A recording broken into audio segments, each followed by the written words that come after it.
મિત્રો સ્વાગત છે તમારું અમારી ચેનલ ગુજ્જુ લવ પહેલી ચેનલમાં। તો મિત્રો આપણે આજે એવી સ્ટોરી વિશે વાત કરવાના છીએ કે તમે સાંભળીને ચોંકી જશો। મારું નામ રીના છે, હું 17 વર્ષની છું અને હું વડોદરા ગુજરાતમાં રહું છું।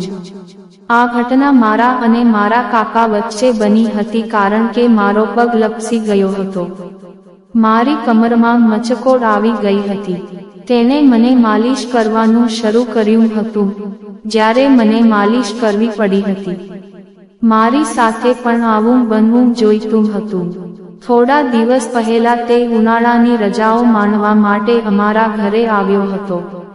તેનું નામ સુદીપ છે। તે મારાથી માત્ર 2 વર્ષ મોટો છે અને હાલમાં કોલેજના પહેલા વર્ષમાં છે। હું 11મા ધોરણમાં છું।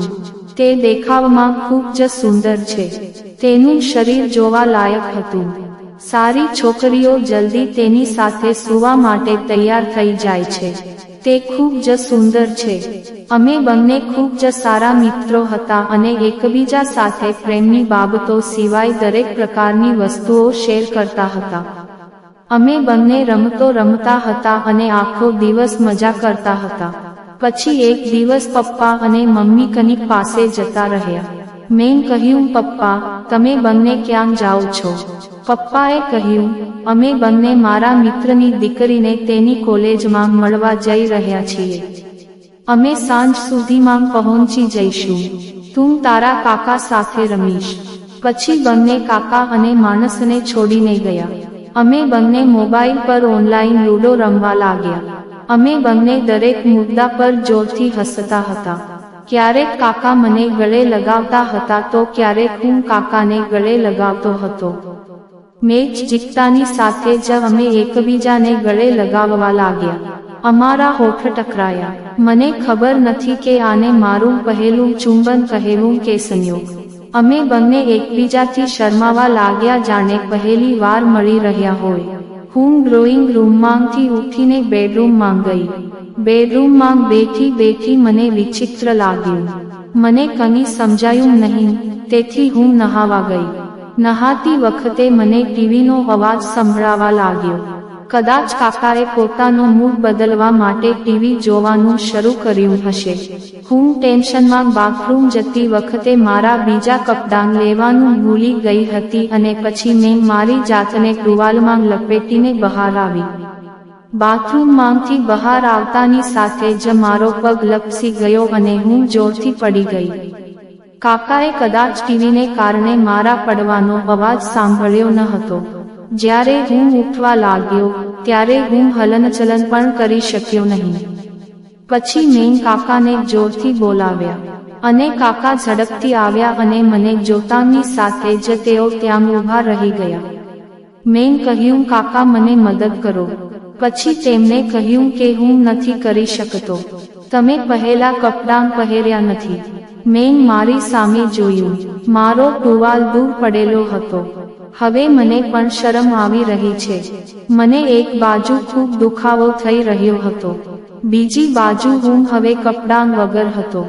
મને સમજાયું નહીં કે શું કરવું અને કહ્યું, કાકા, તમે ગમે તે કરો પણ મને ઉપાડો। કાકા હિંમત ભેગી કરીને મને ઉપાડવા આવ્યા। તેમની આંખો મારી ગરદનના નીચેના ભાગ તરફ જોઈ રહી હતી। કાકાએ પહેલા તેમના બંને હાથનો ઉપયોગ કર્યો અને મને ઊભો કર્યો। હું પીડાથી ચીસો પાડી રહ્યો હતો। કાકા મને ટુવાલથી વીંટાળી રહ્યા હતા। તેમના હાથ થોડા ધ્રુજી રહ્યા હતા, છતાં કાકાની આંખો મારા શરીર તરફ જોઈ રહી હતી। જ્યારે હું ચાલવા લાગ્યો ત્યારે હું ચાલી શકતો ન હતો। પછી તેમણે મને તેમના ખોળામાં બેસાડીને પલંગ પર સુવડાવ્યો અને પપ્પાના રૂમમાંથી દોડીને ક્રીમ લાવ્યા અને પાછા આવ્યા અને કહ્યું કે મને ક્રીમ લગાવવા દો। મને ના પાડો। મને લાગ્યું કે બીજી બાજુ મને ખબર નથી કે મમ્મી ક્યારે પાછી આવશે, તો હું મરી જઈશ। મેં કહ્યું, કાકા, મને નીચે મૂકો। પછી તેમણે મને પલટાવી દીધો। પહેલા કાકાએ મારો ટુવાલ ઉતાર્યો, પછી તેઓ પાછળથી મારું આખું શરીર જોઈ શક્યા। પછી તેમણે ક્રીમ લગાવતાની સાથે જ મારી કમર પર ક્રીમ લગાવવાનું શરૂ કર્યું। મને આરામ થવા લાગ્યો, આ સિવાય મને કંઈક બીજું લાગવા લાગ્યું. મને ખબર નથી કે મને શું ખુશી મળી રહી છે. પછી મેં કારના હોર્નનો અવાજ સાંભળ્યો. અમે બંને ડરી ગયા. કાકા ડ્રોઈંગ રૂમમાં દોડી ગયા અને ટીવી જોવા લાગ્યા. હું ઊભો રહ્યો, કપડાં પહેરવા માટે ઊભો થયો. પછી મેં મારા ટુવાલ નીચે જોયું. હું ભીનો હતો. મને કંઈ સમજાયું નહીં. મેં ફક્ત ઝડપથી કપડાં પહેરવાનું શરૂ કર્યું. મને સંપૂર્ણ રાહત આપી. મમ્મી પપ્પા અંદર આવ્યા. તેઓએ અમને બંનેને ટીવી જોતા જોયા. હું દોડીને કાકા પાસે બેઠો. પપ્પાએ કહ્યું, શું કરી રહ્યા છો? કાકાએ કહ્યું, કંઈ ખાસ નહીં ભાઈ, આપણે એક જૂની ફિલ્મ જોઈ રહ્યા છીએ. ચાલો બેસીએ તે જોવા. પપ્પાએ કહ્યું. ફિલ્મ જોતી વખતે મમ્મીએ કહ્યું કે તમે બંનેએ કાલે ક્યાંક બહાર જવાનું આયોજન કર્યું નથી. મેં કહ્યું, કેમ મમ્મી? મમ્મીએ કહ્યું કે કાલે તમારા ઘરે કોઈ મહેમાનો આવવાના છે. મેં કહ્યું, ઠીક છે મમ્મી. ફિલ્મ પૂરી થયા પછી બધા પોતાના રૂમમાં ગયા. હું રૂમમાં એકલો બેઠો અને વિચારતો રહ્યો. જો પપ્પા અને મમ્મી આજે સમયસર ન આવ્યા હોત તો મારા અને કાકા વચ્ચે ઝઘડો થયો હોત. હું ડરને કારણે ખૂબ જ ગભરાઈ રહ્યો હતો. પછી અચાનક મને યાદ આવ્યું કે મારો ટુવાલ નીચેથી કેમ ભીનો હતો. આવું પહેલાં ક્યારેય બન્યું નથી. કદાચ મેં દુખાવાને કારણે પેશાબ કર્યો હશે. આ બધું વિચારતા વિચારતા રાત પડી ગઈ. મમ્મી દરવાજા પાસે ગઈ. માણસે દરવાજો ખોલ્યો. મમ્મીએ કહ્યું, મમ્મી, રાત્રિ ભોજન તૈયાર છે. હું જમવા માટે ડાઇનિંગ ટેબલ પર બેઠો હતો. કાકા પણ જમવા આવ્યા. જમતી વખતે હું મારા કાકા તરફ જોઈ રહી હતી. તેઓ શાંતિથી ખાઈ રહ્યા હતા. પછી તેમણે અચાનક મારી તરફ જોયું. જેમ અમારી નજર મળતાની સાથે જ મારા શરીરમાં ઝણઝણાટ ફેલાઈ ગયો.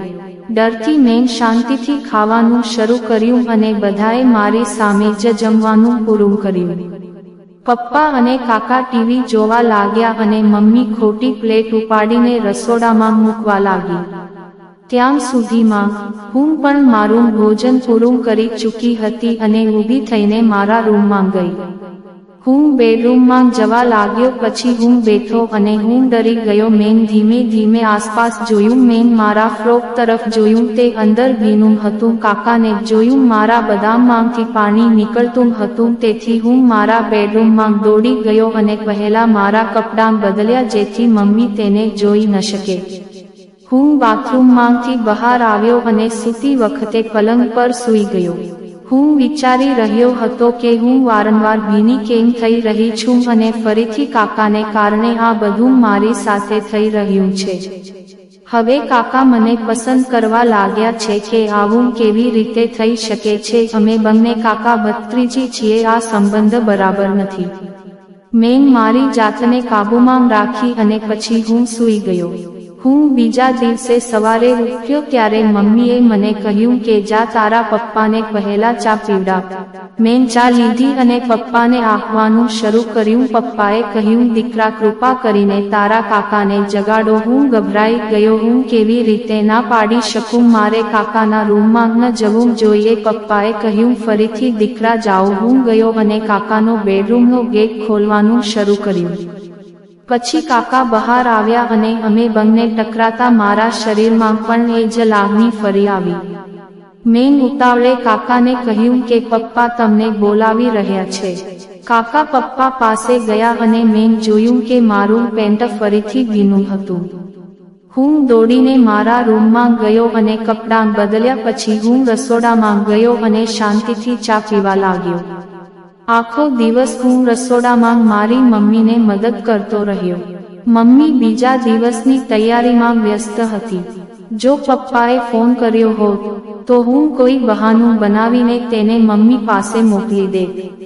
કાકા પણ પપ્પા સાથે હતા જેથી ફરી આવું ન થાય. તે આખો દિવસ કાકાથી આ રીતે છુપાઈ રહી. રાત્રે રસોડામાં શાંતિથી ખાધા પછી તે તેના રૂમમાં ગઈ અને સૂઈ ગઈ. જ્યારે કોઈએ મારા પગને સ્પર્શ કર્યો ત્યારે મેં જોયું કે કાકા મારા પલંગ પર બેઠા હતા. હું ડરી ગઈ અને કાકા કહેવા લાગ્યા કે આજે હું તમારી સાથે જે કરવા માંગુ છું તે બધું કરીશ. પછી કાકાએ મારા હોઠ પર આંગળી મૂકી અને હું પીગળી ગયો, જાણે હું કાકાનો ઘા પણ જોઈ રહ્યો હોઉં. કાકાએ મને કહ્યું કે બદામની તમારી માંગણીને કારણે મારા આંસુ મારા માંગથી નીકળી રહ્યા છે અને હવે બદામની તમારી માંગણીને કારણે મને દરરોજ આંસુ આવી રહ્યા છે. ના, કારણ કે આજે હું મારા મોટા હથિયારથી તારા બદામના મગમાંથી બધું પાણી કાઢી નાખું. હું રડી રહી હતી અને કાકા ખૂબ જ ગુસ્સે હતા. પછી કાકાએ મને પકડી લીધો અને અચાનક મને ચુંબન કરવા લાગ્યા. મને ખબર નહોતી પડતી કે શું કરવું, કારણ કે મને પણ આ બધાથી સારું લાગવા લાગ્યું હતું. મેં વિચાર્યું કે મારે કાકાને મારી સાથે જે કરવું હોય તે કરવા દેવું જોઈએ, કારણ કે હવે હું પણ મૂળ બની ગઈ હતી. પછી કાકાએ મારા બધા કપડાં ઉતારી નાખ્યા અને મારા નારંગી ચૂસવા લાગ્યા. મારા બદામના મગમાંથી પાણી નીકળવા લાગ્યું. પછી કાકાએ મારા બંને પગ પહોળા કર્યા અને તેમનું મોટું હથિયાર મારા બદામના મગ પર મૂક્યું. કાકાનું હથિયાર ખૂબ મોટું હોવાથી મારું બદામનું મગ જવાનું નહોતું. પછી કાકાએ મને એટલો જોરથી ધક્કો માર્યો કે કાકાનું આખું હથિયાર મારા બદામના મગમાં ગયું. કાકાએ મારું શીશ કાઢી નાખ્યું, પણ હું ચીસો પણ ન પાડી શકી. કાકાએ મારા બદામના મગને બળજબરીથી પોતાના હથિયારથી અંદર અને બહાર ધકેલી દેવાનું શરૂ કર્યું. મને પણ હવે ખૂબ મજા આવવા લાગી હતી. પછી તે રાત્રે કાકા 3 કલાક મારી સાથે રહ્યા. મેં કબડ્ડીનો એક શાનદાર રમત રમી અને જ્યારે હું સવારે ઉઠ્યો ત્યારે હું ચાલી પણ ન શક્યો. હવે જ્યારે પણ તક મળે છે ત્યારે હું અને મારા કાકા આખી રાત કબડ્ડી મેચ રમીએ છીએ. મિત્રો, આજની વાર્તા વિશે તમારો શું અભિપ્રાય છે? મિત્રો, તમને આ વાર્તા કેવી લાગી કોમેન્ટ કરીને જણાવો અને તમને આ વાર્તા ગમી હોય તો ગુજ્જુ લવ પહેલી ચેનલને સબસ્ક્રાઇબ કરો.